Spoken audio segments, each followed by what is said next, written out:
Hello and welcome. We are talking about all the options that we are getting when we are creating our EC2 instance. So far, we already covered about what is AMI instance type, right? Now, if I'm going to create EC2 instance right now, we are going to talk about what are the other options we have. So right now I have 0 instance running. Let me create one new EC2 instance. Right now I'm in Virginia. So what I'm doing, I'm going to select Mumbai region over here. You can select any according to your location. Now I'm going to create new instance. So launch instance.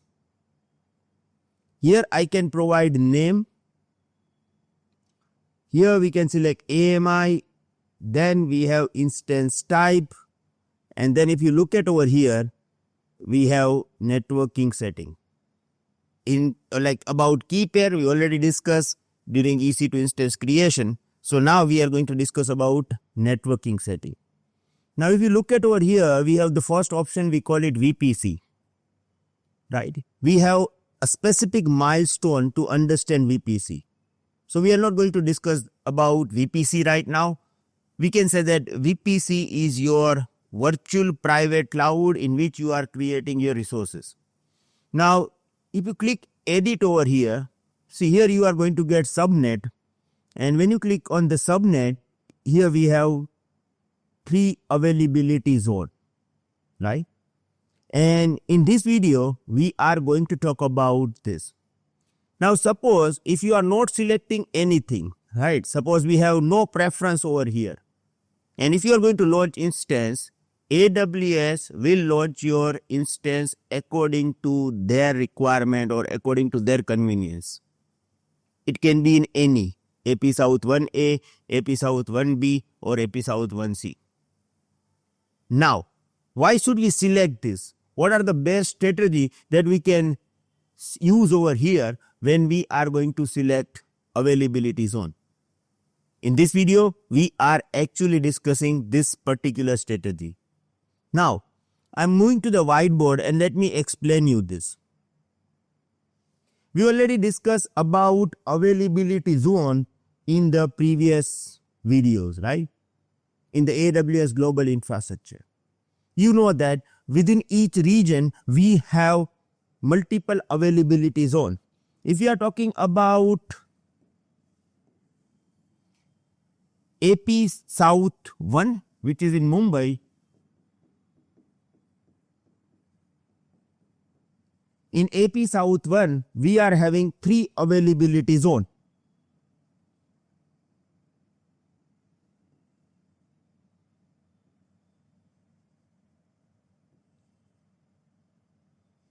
And we call it AP South 1A, AP South 1B and AP South 1C. Okay. As you know that these three availability zones are connected using high-speed fiber optic cable. They are in the radius of 100 kilometers. You guys already aware about this. Now, when you are actually creating your EC2 instance, what are the strategies that you can use? First of all, you have to find out that, okay, the EC2 instance that you are creating, is it critical? Critical means what? You don't require any downtime. You want uninterrupted service. So ask yourself this question first, that is it critical? Are you able to tolerate any downtime? If your server or your EC2 instance is not critical, you are able to tolerate downtime. In this case, you can create your EC2 instance in any of one availability zone. Okay. Now, if your availability zone goes down, you cannot able to provide services to the user, because if your availability zone goes down, your EC2 instance will be down as well. But as you know that our EC2 instance is not critical, right? So what we will do, we will manually create EC2 instance in another availability zone if this AP South 1A goes down, and we can tolerate downtime, right? Now, we may have another strategy as well. The answer of the question that I asked you earlier, that you are saying that my EC2 instance is very critical. Even any of availability zone goes down, I don't want any downtime, right? It is very critical. If this instance goes down, I will be in trouble, and I don't want any downtime. In this case, you can create your EC2 instance in multiple availability zone. Okay, you can create your EC2 instance in multiple availability zone. So you have one instance running over here and another instance running over here, identical. Okay, suppose if you have web server over here, the same web server is running over here as well. You have redundant EC2 instance. So if anything goes down, suppose if this availability zone goes down, you have another instance running on the different availability zone, so user will get uninterrupted service.